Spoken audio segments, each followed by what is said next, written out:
Hello friends, ഇന്നത്തെ എപ്പിസോഡിൽ മഹേന്ദ്രന്റെ കമ്പനിയിലേക്ക് സി എ റസാഖും സംഘവും പ്രകാശിനെ അന്വേഷിച്ചെത്തുന്നു. മഹേന്ദ്രൻ ഒരു മീറ്റിംഗ് അറ്റൻഡ് ചെയ്തിരുന്നുകൊണ്ട് കുറെ നേരം സാറിനെ ഇവിടെ പുറത്ത് കാത്തു നിർത്തേണ്ടി വന്നത് എന്ന് മഹേന്ദ്രൻ വന്ന് മാപ്പ് പറഞ്ഞ് സി സാറിനോട് കാര്യം എന്താണെന്ന് അന്വേഷിച്ചു. മകളുടെ വിവാഹ കാര്യമായതുകൊണ്ട് വല്ലാത്ത തിരക്കിലാണെന്ന് താനെന്ന് മഹേന്ദ്രൻ അറിയിക്കുമ്പോൾ ഇതെല്ലാം കേട്ടു വെക്കുന്ന റസാഖ് മഹേന്ദ്രനോട് പറഞ്ഞത് കഴിഞ്ഞ ദിവസം മഹേന്ദ്രൻ സാറിന്റെ മകളുമായിട്ട് സ്റ്റേഷനിൽ നിന്ന് പോകുന്ന സമയത്ത് പ്രകാശ് എന്ന് പറഞ്ഞ ആ ചെറുപ്പക്കാരനുമായിട്ടുള്ള വിവാഹം നിശ്ചയിച്ച് ആ ചെറുപ്പക്കാരനെയും കൂട്ടിയല്ലേ അവിടെ നിന്ന് നിങ്ങൾ ഇറങ്ങിയത്. എന്നാൽ അതിനുശേഷം ആ ചെറുപ്പക്കാരൻ മിസ്സിംഗ് ആണ് എന്ന് റസാഖ് മഹേന്ദ്രനോട് അറിയിച്ചു. അത് കേട്ടതും മഹേന്ദ്രൻ പറഞ്ഞു, അത് പിന്നെ സാറേ, അന്ന് ആ സമയത്ത് അവരുടെ വിവാഹം നടത്താമെന്നൊക്കെ ഞാൻ തീരുമാനിച്ചത് തന്നെയായിരുന്നു. പിന്നെ സാറിനറിയാവല്ലോ, ഈ ചാഞ്ഞ കൊമ്പിലേക്ക് നമ്മള് അങ്ങനെ പിടിച്ചു കയറാൻ നോക്കുന്നതിനെ കുറിച്ച്. അതുകൊണ്ട് ഇവിടെ ഇപ്പോ പ്രകാശിനേക്കാളും നല്ലത് എൻ്റെ മോൾക്ക് പറ്റിയ നല്ലൊരു ആലോചനയാണ് വന്നിരിക്കുന്നത്. അപ്പോൾ പിന്നെ പ്രകാശിനോട് എനിക്ക് വെറുപ്പോ വിരോധമോ ഒന്നും ഉണ്ടായിട്ടില്ല. പക്ഷെ ആ ചെറുപ്പക്കാരനേക്കാൾ നല്ലത് എൻ്റെ മോളുടെ ഭാവി സുരക്ഷിതമാവുന്നത് ഞാൻ കണ്ടെത്തിയ ചെറുപ്പക്കാരനുമായിട്ടുള്ള വിവാഹം നടത്തുന്നതാണ്. അതുകൊണ്ടാണ് അങ്ങനെ ഒരു തീരുമാനം എടുത്തെന്നും പിന്നെ ഈ പ്രകാശ് ഏതുവഴി പോയെന്നും എനിക്കറിയില്ല എന്നും അന്ന് എൻ്റെ കൂടെ കൂട്ടിക്കൊണ്ടുവന്ന് അവനെ അവന്റെ ഹോസ്റ്റലിലാണ് എൻ്റെ ആളുകളെ ഇറക്കി വിട്ടത് എന്നും മഹേന്ദ്രൻ അറിയിച്ചു. എല്ലാം കേട്ടതിന് ശേഷം റസാഖ് പറഞ്ഞു, എന്തായാലും ഇവിടെ മഹേന്ദ്രൻ സാറാണ് അവനെ തട്ടിക്കൊണ്ടുപോയെന്നും മഹേന്ദ്രൻ സാറിന്റെ കസ്റ്റഡിയിലാണ് അവനുള്ളതെന്നുമുള്ള ഒരു റിട്ടേൺ കംപ്ലൈന്റ് തനിക്ക് കിട്ടിയിട്ടുണ്ടെന്ന് പറഞ്ഞപ്പോൾ അത് കേട്ട് നിന്ന മഹേന്ദ്രൻ പറഞ്ഞു, അതൊക്കെ എവിടുന്നാ വന്നതെന്ന് എനിക്കറിയാം. ഈ റിട്ടേൺ കംപ്ലൈന്റ് തന്ന ആളെയും എനിക്ക് മനസ്സിലായി സാറേ. അവൻ വേറൊരു പണിയുമില്ലാതെ സത്യത്തിൽ സ്വന്തം അച്ഛനെയും അമ്മയും പോലും തള്ളി പറഞ്ഞുകൊണ്ട് മറ്റാരേക്കോ അച്ഛനും അമ്മയൊക്കെയായി കരുതി അവരുടെ ഒപ്പം ജീവിക്കുന്ന ഒരുത്തനാണ്. അവന്റെ വാക്കുകൾ വിശ്വസിച്ച് സാറ് ഇതിന്റെ പിന്നാലെ പോകാതിരിക്കുന്നതാണ് നല്ലത് എന്ന് മഹേന്ദ്രനോട് മഹേന്ദ്രൻ റസാഖിനോട് അറിയിച്ചു. എല്ലാം കേട്ടതിന് ശേഷം റസാഖ് പറഞ്ഞു, എനിക്ക് തന്ന കംപ്ലൈന്റിന്റെ അടിസ്ഥാനത്തിലാണ് ഞാൻ അന്വേഷണവുമായി എത്തിയത്. എന്തായാലും ഞങ്ങൾക്ക് അന്വേഷിച്ചേ പറ്റൂ എന്ന് പറഞ്ഞ് മഹേന്ദ്രന്റെ ഈ ഗോഡൌൺ ഞങ്ങൾക്ക് സെർച്ച് ചെയ്യണമെന്ന് സെർച്ച് വാറന്റുമായിട്ട് താൻ എത്തിയതെന്നും റസാഖ് അറിയിച്ചു. എല്ലാം കേട്ടതിന് ശേഷം മഹേന്ദ്രൻ പറഞ്ഞു, എന്നാ സാറിന് അങ്ങനെ ഒരു ആഗ്രഹം ഉണ്ടെങ്കിൽ അത് നടന്നോട്ടെ.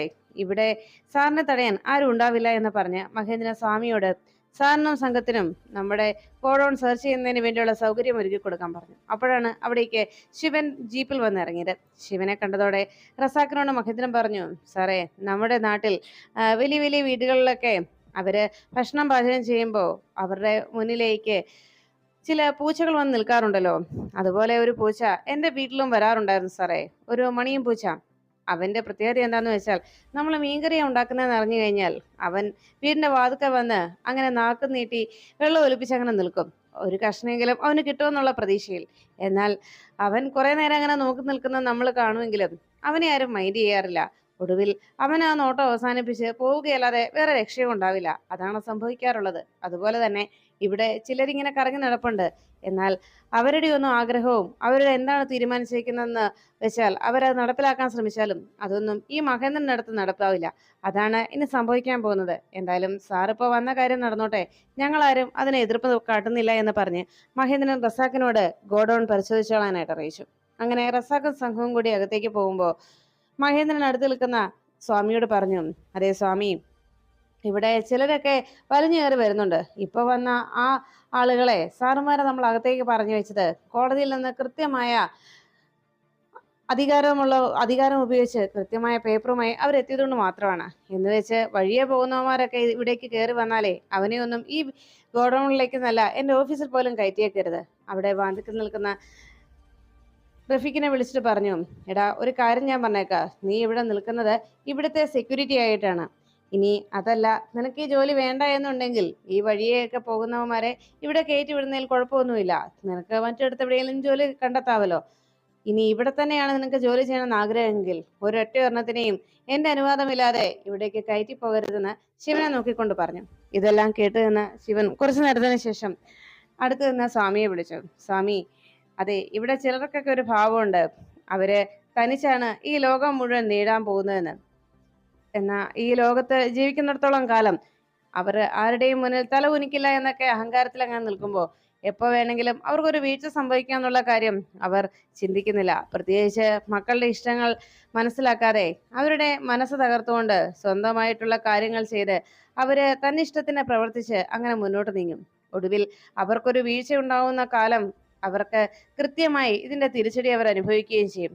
അതാണ് ഇവിടെ സംഭവിക്കുന്നതെന്ന് ശിവൻ സ്വാമിയോട് പറഞ്ഞു. അതുകൊണ്ട് ഇങ്ങനെയൊക്കെ വെല്ലുവിളിച്ച് നടക്കുന്ന ആളോട് ഒന്ന് സൂക്ഷിച്ചാൽ കൊള്ളാമെന്ന് പറഞ്ഞുകൊണ്ട് മഹേന്ദ്രന്റെ മുഖത്ത് പോലും നോക്കാതെ ശിവൻ ആ ജീപ്പിനരികിലേക്ക് ചെന്നു. സ്വാമി ഇതെല്ലാം കേട്ട് ഒന്നും മറുപടി പറയാതെ നിൽക്കുമ്പോഴേക്കും മഹേന്ദ്രൻ ചോദിച്ചു, എടോ സ്വാമി, തന്നെ ഞാനിവിടെ പിടിച്ചു നിർത്തിയിരിക്കുന്നതേ എന്റെ ജോലിക്കാരനായിട്ടാ, അല്ലാതെ വഴിയെ പോകുന്നവന്റെ സാരോപദേശം കേൾക്കാനല്ല. താൻ വരുന്നുണ്ടോ എന്ന് പറഞ്ഞ് സ്വാമിയെ വിളിച്ചുകൊണ്ട് വേഗം മഹേന്ദ്രൻ അകത്തേക്ക് പോയി. ഈ സമയത്ത് ശാലിനി ഇടപെട്ട് ചെറുവള്ളി പാടശേഖരത്തിന്റെ മേൽ അധികാരം സ്ഥാപിച്ചെടുക്കാനായിട്ട് ശ്രമിച്ച ആന്റണിയും ഡേവിസിന്റെയും ഒക്കെ നീക്കത്തെ കൃത്യമായി മനസ്സിലാക്കി അവർക്ക് വേണ്ട രീതിയിലുള്ള സഹായങ്ങളൊക്കെ ചെയ്തു കൊടുത്തത് ADM ജോൺ അബ്രഹാം ആണെന്നുള്ള കാര്യം ശാലിനി മനസ്സിലാക്കി കഴിഞ്ഞിരുന്നു.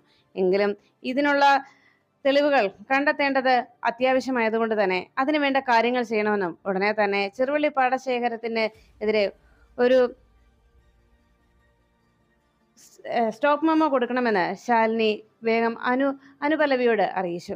വേഗം തന്നെ ആ ഓണറെ വിളിച്ച് ഇപ്പോൾ നടന്നുകൊണ്ടിരിക്കുന്ന അനധികൃതമായിട്ടുള്ള അവിടുത്തെ പാടശേഖര നികത്തൽ പ്രവർത്തനങ്ങളൊക്കെ ഉടനെ തന്നെ നിർത്തലാക്കണമെന്ന് ശാലിനി കർശനമായിട്ട് നിർദ്ദേശിച്ചു. എല്ലാം കേട്ടതിന് ശേഷം അതിനുവേണ്ട നടപടികൾ സ്വീകരിക്കാമെന്ന് അനുപല്ലവി പറയുകയും ചെയ്തു. അതിനുശേഷം ശാലിനി അവിടെ നിന്ന് നേരെ കുടുംബശ്രീയിലേക്ക് എത്തിയത്. അപ്പോഴേക്കും ശാരദാമ്മ കുടുംബശ്രീ ഹോട്ടലിലെ ജോലികളൊക്കെ ഒതുക്കി തീർക്കാൻ ശ്രമിക്കുമ്പോഴാണ് ശ്യാമ അരികിലേക്ക് എത്തിയത്. ശ്യാമയോട് ശാരദാമ്മ പറഞ്ഞു, അതെ, നീ എൻ്റെ കൂടെ ഒക്കെ കൂടി ഇതൊക്കെ ഒന്ന് വേഗം ജോലി തീർക്കാനായിട്ട് എൻ്റെ കൂടെ ഒന്ന് കൂടിക്കേ. ശാരിക അവൾ എപ്പോഴും ഇങ്ങനെ അകത്ത് തന്നെ ഇരിക്കുകയാണോ? അവൾക്ക് ഇവിടെ വന്ന് എന്തെങ്കിലുമൊക്കെ ഒരു ചെറിയ ചെറിയ ജോലികൾ ചെയ്യാമല്ലോ. അവളുടെ മാസം അടുത്ത് വരുന്നല്ലേ ഉള്ളൂ, അല്ലാതെ ഇപ്പൊ അവൾക്ക് വലിയ പ്രശ്നങ്ങളൊന്നും ഇല്ലല്ലോ എന്ന് ശാരദാമ്മ അന്വേഷിച്ചപ്പോ ശ്യാമ പറഞ്ഞു, എന്തായാലും ഞാനൊന്നും പറയാൻ പോകുന്നില്ല. അമ്മയ്ക്ക് ഇപ്പൊ എന്ത് സഹായം ഞാൻ ചെയ്യേണ്ടതെന്ന് ചോദിച്ച് ശ്യാമ അരികിലേക്ക് ചെല്ലുമ്പോഴാണ് ശാലിനി കാറിൽ വന്നിറങ്ങുന്ന കാഴ്ച കണ്ടത്. ഉടനെ ശാരദാമ്മ ശാലിനിയോട് പറഞ്ഞു, മോളെ, നീ അകത്തേക്ക് പൊയ്ക്കോ, ഞാൻ ഇപ്പൊ തന്നെ വരാം എന്ന് പറഞ്ഞ് ശാരദാമ്മ ശ്യാമയോട് വേഗം തൻ്റെ കൂടെ വന്ന് ജോലിയൊക്കെ തീർക്കാൻ പറഞ്ഞപ്പോഴേക്കും ശ്യാമ പറഞ്ഞു, അതെ, തൽക്കാലം ഞാൻ അമ്മയുടെ കൂടെ നിന്ന് ജോലിയൊക്കെ തീർക്കാൻ കൂടാം.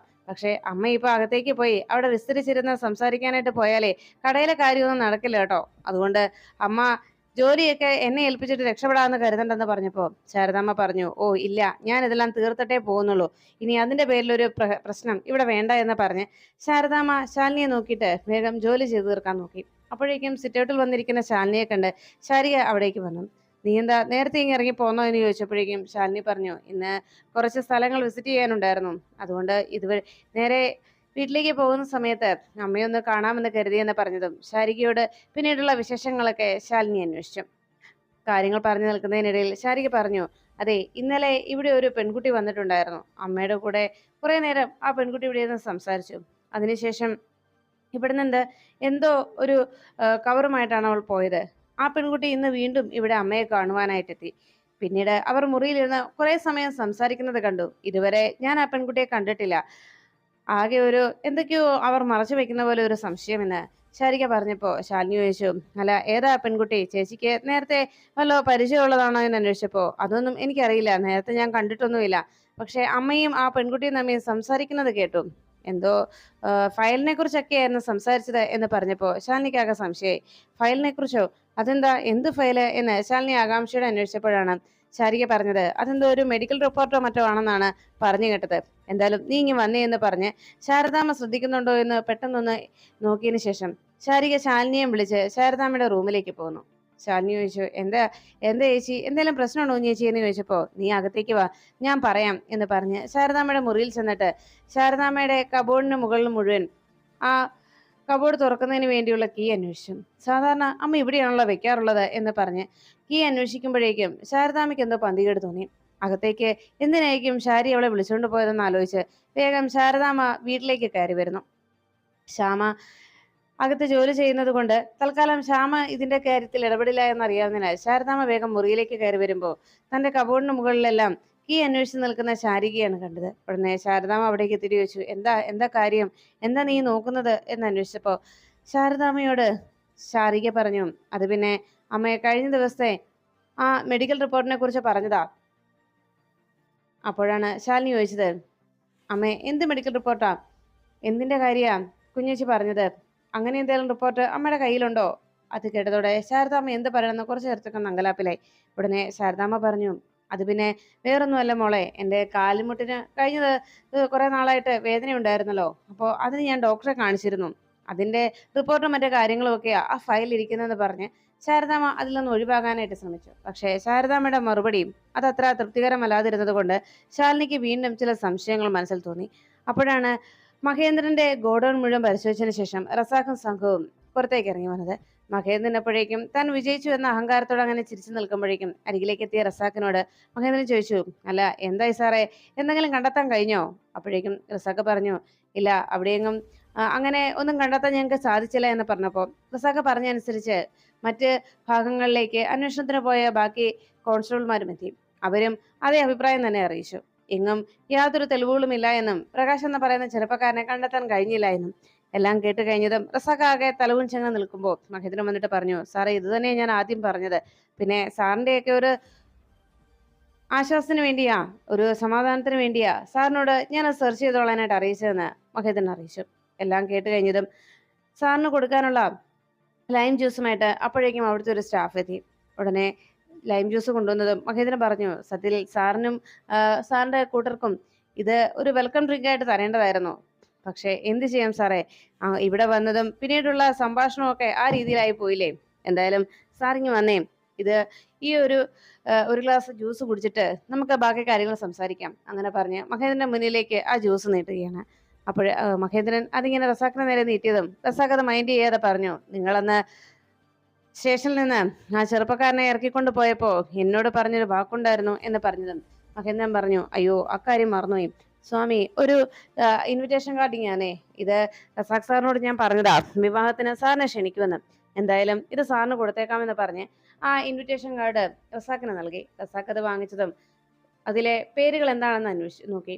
അതിൽ പ്രകാശിന് പകരം അരങ്ങത്ത് ആ സുധാകരൻ എന്ന് പറയുന്ന ചെറുപ്പക്കാരന്റെ പേര് കണ്ടതോടെ മഹേന്ദ്രനോട് റസാഖ് ചോദിച്ചു, അപ്പോ ഇത് പ്രകാശനുമായിട്ടുള്ള വിവാഹം നടത്തുമെന്ന് പറഞ്ഞിട്ട് താങ്കൾ അതിൽ നിന്ന് പിന്മാറിയല്ലേ? അപ്പോഴാണ് മഹേന്ദ്രൻ പറഞ്ഞത്, എന്റെ സാറേ, നമുക്ക് നമ്മുടെ മക്കൾ സന്തോഷത്തോടെ ജീവിക്കണമെന്നല്ലേ നമ്മൾ ആഗ്രഹിക്കുന്നത്. അവർക്ക് നല്ലൊരു ജീവിതം ഉണ്ടാകണം എന്നല്ലേ നമ്മൾ ആഗ്രഹിക്കാറുള്ളത്. ഇതിപ്പോ അങ്ങനെയൊന്നും അല്ലല്ലോ ഇവിടെ സംഭവിക്കുന്നത്. അതുകൊണ്ട് തന്നെ ഇനി ഇക്കാര്യത്തിൽ എന്റെ തീരുമാനമാണ് സാറേ നടപ്പിലാക്കാൻ പോകുന്നത്. എന്റെ മോളുടെ ഭാവിയാണ് എനിക്ക് വലുത്. അവൾക്ക് നല്ലൊരു ജീവിതം ഉണ്ടാകണം, അത്ര മാത്രമേ ഞാൻ ആഗ്രഹിക്കുന്നുള്ളൂ എന്ന് പറഞ്ഞ് മഹേന്ദ്രൻ തന്റെ മകളുടെ ജീവിതം സുരക്ഷിതമാക്കാനായിട്ട് ഈ ഒരു തീരുമാനമാണ് അവൾക്ക് ഉചിതമായിട്ടുള്ളതെന്ന് പറഞ്ഞ് മഹേന്ദ്രൻ തന്റെ കയ്യിലിരിക്കുന്ന ഇൻവിറ്റേഷൻ കാർഡിലേക്ക് ചൂണ്ടിക്കാണിച്ചിട്ട് പറഞ്ഞു, സാറ് തീർച്ചയായിട്ടും ഈ വിവാഹത്തിന് വരണം, പങ്കെടുക്കണം, എൻ്റെ മകളെയും ഭർത്താവിനെയും അനുഗ്രഹിക്കണം എന്നൊക്കെ പറഞ്ഞപ്പോ മഹേന്ദ്രൻ ദേഷ്യത്തോടെ ഒന്ന് മഹേന്ദ്രനെ നോക്കി. റസാഖിന്റെ ആ നോട്ടം കണ്ടതും മഹേന്ദ്രൻ ആകെ ദേഷ്യത്തിൽ പറഞ്ഞു, അതെ, എന്തായാലും സാറിന്റെ മനസ്സിലിപ്പോൾ എന്താണെന്ന് എനിക്കറിയാം. പക്ഷെ സാറേ, ഒരച്ഛനായി കഴിയുമ്പോൾ ആ അച്ഛന്റെ ടെൻഷൻ എന്താണെന്ന് സാറിന് മനസ്സിലാക്കാൻ കഴിയുള്ളൂ. അങ്ങനെ പറഞ്ഞുകൊണ്ട് റസാഖിനോട് സംസാരിച്ചു നിൽക്കുമ്പോഴേക്കും ഇതിന്റെ എല്ലാം സാക്ഷിയായി നിന്ന ശിവൻ അപ്പുറത്ത് മാറി നിന്ന് ചിരിച്ചുകൊണ്ട് നിൽക്കുന്ന കാഴ്ച കണ്ടു. ഉടനെ റസാഖ് പറഞ്ഞു, അന്ന് നിങ്ങൾ സ്റ്റേഷനിൽ നിന്ന് നിങ്ങളുടെ മകളെ ഇറക്കിക്കൊണ്ട് പോകാനായിട്ട് കേസ് പിൻവലിച്ചതിന് ശേഷം അങ്ങനെ ഒരു ഡ്രാമയാണ് നിങ്ങൾ അവിടെ കളിച്ചത്. അതുകൊണ്ടാണല്ലോ നിങ്ങൾക്ക് നിങ്ങളുടെ മകളെ അവിടുന്ന് ഇറക്കിക്കൊണ്ട് പോരാനും സാധിച്ചത്. എല്ലാം എനിക്കിപ്പോൾ വ്യക്തമാവുന്നുണ്ട് എന്ന് മഹേന്ദ്രനോട് വെല്ലുവിളിച്ചുകൊണ്ട് റസാഖ് അറിയിച്ചു. എന്തായാലും നിങ്ങളുടെ ഈ നീക്കം നിങ്ങൾ വിജയിച്ചു എന്ന അഹങ്കാരത്തോടെയാണല്ലോ ഓരോന്നും പറയുന്നത്. പക്ഷേ സത്യം ഉടനെ തന്നെ താൻ പുറത്തു കൊണ്ടുവരുമെന്ന് പറഞ്ഞ് റസാഖ് അവിടെ നിന്ന് ഇറങ്ങുമ്പോ മഹേന്ദ്രൻ അതെല്ലാം കണ്ടിട്ട് ഇനി എന്താന്ന് വെച്ചാൽ സാറിന്റെ ഇഷ്ടം പോലെ നടക്കട്ടെ എന്ന് പറഞ്ഞ് റസാഖും സംഘവും അവിടുന്ന് പോകാൻ തുടങ്ങുമ്പോഴേക്കും ശിവൻ റസാഖിനെ വിളിച്ചു. ഒന്ന് നിൽക്കണം റസാഖെ, എനിക്കൊരു കാര്യം പറയാനുണ്ട്. നിങ്ങൾ ഇവിടെ വന്നപ്പോ ഞാൻ നേരത്തെ തന്നെ ഇത് പ്രതീക്ഷിച്ചാണ്. സത്യത്തിൽ ഡോഗ് ചന്തയ്ക്ക് പോയിട്ട് വന്നു എന്ന് പറയുന്ന ഒരു പഴഞ്ചൊല്ലുണ്ടല്ലോ, അതാണ് ഇവിടെ നടന്നിരിക്കുന്നതെന്ന് പറഞ്ഞപ്പോ റസാഖ് ദേഷ്യത്തോടെ ശിവന് നേരെ കൈ ഉയർത്തി. അപ്പോഴേക്കും ആ കൈകൾ തടഞ്ഞുകൊണ്ട് ശിവൻ പറഞ്ഞു, എന്റെ പൊന്ന് റസാഖെ, ഞാൻ നേരത്തെ പറഞ്ഞത് തന്നെയാ, നിങ്ങൾ കരുതുന്ന പോലെ ഒന്നുമല്ല ഈ മഹേന്ദ്രൻ എന്ന് പറഞ്ഞ എന്റെ അച്ഛൻ. ഈ മഹേന്ദ്രന് ഒരു ചതുർമുഖമാണ് ഉള്ളത്. അതുകൊണ്ട് തന്നെ ചതുർമുഖനായ ആ മഹേന്ദ്രന്റെ ഒരു ഭാവം മാത്രമാണ് താൻ ഇപ്പൊ കണ്ടിട്ടുള്ളൂ. എന്നാൽ ഈ ഗോഡൌൺ അല്ലാതെ വേറെ എത്രയോ സ്ഥലങ്ങൾ അച്ഛന്റെ ഒളിത്താവളങ്ങളായിട്ടുണ്ടെന്നറിയാവോ? ഞാൻ കളിച്ചു വളർന്നതും ഞാൻ പിച്ച വെച്ചതുമായിട്ടുള്ള ധാരാളം സ്ഥലങ്ങൾ വേറെയുണ്ട്. അതൊക്കെ എവിടെയാണെന്ന് എനിക്ക് കൃത്യമായിട്ട് അറിയാം. അതുകൊണ്ട് അവിടെയൊക്കെ അന്വേഷണം നടത്താനും എനിക്ക് സാധിക്കും. എന്നാൽ തന്നെ കൊണ്ട് അതിനൊരിക്കലും കഴിയില്ല. കാരണം തന്റെ തലപ്പത്ത് തന്നെ നിയന്ത്രിക്കാൻ പല സാറുമാരും പല ആളുകളുമുണ്ട്. എന്നാൽ എന്നെ നിയന്ത്രിക്കാൻ ഞാൻ മാത്രമേ ഉള്ളൂ. അതുകൊണ്ട് തന്നെ ഈ അന്വേഷണമായിട്ട് എനിക്ക് മുന്നോട്ട് പോയേ തീരൂ. ഒടുവിൽ ഞാനത് കണ്ടെത്തുകയും ചെയ്യും. കാരണം ഇവിടെ വേദനയോടെ നിൽക്കുന്നതും സങ്കടപ്പെട്ട് നിൽക്കുന്നതും എൻ്റെ പെങ്ങളാണ്. അവളുടെ കണ്ണുനീരൊപ്പുകയും അവളുടെ സങ്കടം മാറ്റിക്കൊടുക്കുകയും അവളുടെ ഈ വിഷമത്തിൽ നിന്ന് അവളെ രക്ഷിക്കുകയും ചെയ്യേണ്ടത് അവളുടെ സഹോദരൻ എന്ന നിലയ്ക്ക് എൻ്റെ കടമയാണ്. അതുകൊണ്ട് തന്നെ എൻ്റെ പെങ്ങൾക്ക് വേണ്ടി അത് ഞാൻ നടപ്പിലാക്കിയിരിക്കും. പിന്നെ ഇപ്പോ എൻ്റെ അച്ഛൻ തീരുമാനം ചെയ്യും വിവാഹം. അതെന്തായാലും നടക്കാൻ പോകുന്നില്ല. എൻ്റെ പെങ്ങൾ ഇഷ്ടപ്പെട്ടത് ആരെയാണോ, അവൾ വിവാഹം കഴിക്കാൻ ആഗ്രഹിച്ചത് ആരെയാണോ അയാളോടൊപ്പമായിരിക്കും എൻ്റെ പെങ്ങൾ ജീവിക്കുക. അതിൽ യാതൊരു സംശയവും വേണ്ട സാറേ എന്ന് പറഞ്ഞ് ശിവൻ തന്റെ വണ്ടി എടുത്ത് അവിടെ നിന്ന് പോകുമ്പോൾ ശിവന്റെ മുന്നിലും ശിവന്റെ അച്ഛന്റെ മുന്നിലും തോൽക്കേണ്ടി വന്നതിന്റെ പകയും ദേഷ്യവും ഒക്കെ കടിച്ചമർത്തിക്കൊണ്ട് കലിയോടെ റസാക്ക് അവിടുന്ന് പുറപ്പെട്ടു. പിന്നീടാണ് പ്രകാശിനെ അന്വേഷിച്ചിറങ്ങിയ ശിവൻ കുറച്ചു ദൂരം അന്വേഷണത്തിന്റെ ഭാഗമായി അങ്ങനെ മുന്നോട്ട് പോയി കഴിയുമ്പോഴാണ് കുട്ടികളെ സ്കൂളിൽ നിന്ന് കൂട്ടണം എന്നുള്ള കാര്യം ഓർത്തത്. അതിനുശേഷം വേഗം തന്നെ സ്കൂളിലെത്തി പപ്പിയെയും സത്യയെയും അവിടുന്ന് കൂട്ടി അവരുടെ വിഷമങ്ങൾ മാറ്റാനായിട്ട് അവരുമായി പാർക്കിലെത്തുകയും അവർ ആഗ്രഹിച്ചതുപോലെ അവർക്ക് ഇഷ്ടപ്പെട്ട സാധനങ്ങളെല്ലാം വാങ്ങിച്ചു കൊടുത്ത് കുട്ടികളെ പാർക്കിലെല്ലാം ചുറ്റി നടപ്പിച്ച് അവിടുത്തെ ഊഞ്ഞാലിലൊക്കെ അവരെ ഇരുത്തി സന്തോഷത്തോടെ അങ്ങനെ എൻജോയ് ചെയ്ത് കുട്ടികൾ ഇരിക്കുമ്പോഴാണ് അതുവഴി വരുന്ന ശാലിനി ആ കാഴ്ച കണ്ടത്. തന്റെ മക്കളെ വിളിച്ചുകൊണ്ട് പോയി ഇങ്ങനെയെല്ലാം അവരെ അവർക്ക് ഇഷ്ടമുള്ള സ്ഥലങ്ങളിലെല്ലാം ചുറ്റിക്കറങ്ങി കൊണ്ടു നടക്കുന്ന ശിവനോട് വല്ലാത്ത ദേഷ്യമാണ് ശാലിനിക്ക് തോന്നിയത്. ഉടൻ തന്നെ ശിവന്റെ മുന്നിലേക്ക് എത്തി ശാലിനി ദേഷ്യത്തോടെ സംസാരിച്ചു. താൻ എന്തിനാണ് എൻ്റെ മക്കൾക്ക് ഇങ്ങനെയുള്ള സ്വാതന്ത്ര്യങ്ങൾ നൽകുന്നത്? എന്തിനാണ് അവരോട് ഇത്രത്തോളം താൻ അടുക്കുന്നത്? ഒരു ആവശ്യമില്ലാതെ ആരോടും ചോദിക്കാതെ താൻ എന്തിനാ അവരെ ഇതിലെല്ലാം ഇങ്ങനെ ചുറ്റിയടിപ്പിക്കുന്നതെന്ന് ചോദിച്ചപ്പോ ശിവൻ പറഞ്ഞു, അല്ല ഇത്രയും നേരവും പഠിച്ചിരിക്കുകയല്ലായിരുന്നു കുട്ടികൾ. ഇത്രയും നേരം അവര് പഠനത്തെ മാത്രം ചിന്തിച്ച് പഠനം മാത്രം അവരുടെ മനസ്സിലുണ്ടായിരുന്നുള്ളൂ.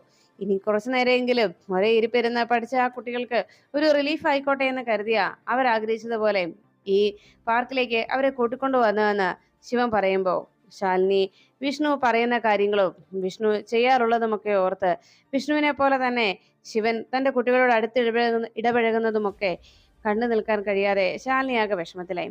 പിന്നീട് ശാരദാമ്മയോട് ശാലിനി ഇക്കാര്യം വിളിച്ച് പറയുകയും താൻ അമ്മയെ കാണാനായിട്ട് വന്നിരുന്നത് ഒരു കാര്യം അമ്മയോട് പറയാനായിരുന്നുവെന്നും ശാലിനി ഓർമ്മിപ്പിച്ചു. ഉടനെ തന്നെ ഞാനൊരു യാത്ര പോകാൻ തീരുമാനിച്ചു. ഇനിയും വിഷ്ണുവേട്ടന്റെ ചിതാഭസ്മം അങ്ങനെ വീട്ടിൽ വെച്ചുകൊണ്ടിരിക്കുന്നത് ശരിയല്ല. എത്രയും പെട്ടെന്ന് തന്നെ അത് കൃത്യമായ സ്ഥലത്ത് തന്നെ വേണ്ട രീതിയിൽ യഥാവണ്ണം കർമ്മങ്ങളുമെല്ലാം നടത്തി വിഷ്ണുവേട്ടന്റെ ആ ചിതാഭസ്മം നിമജ്ജനം ചെയ്യണം. ഏതെങ്കിലും പുണ്യനദിയിൽ കൊണ്ടുചെന്ന് അതിനുവേണ്ട നീക്കങ്ങളാണ് ഇനി ഞാൻ നടത്തുന്നത്.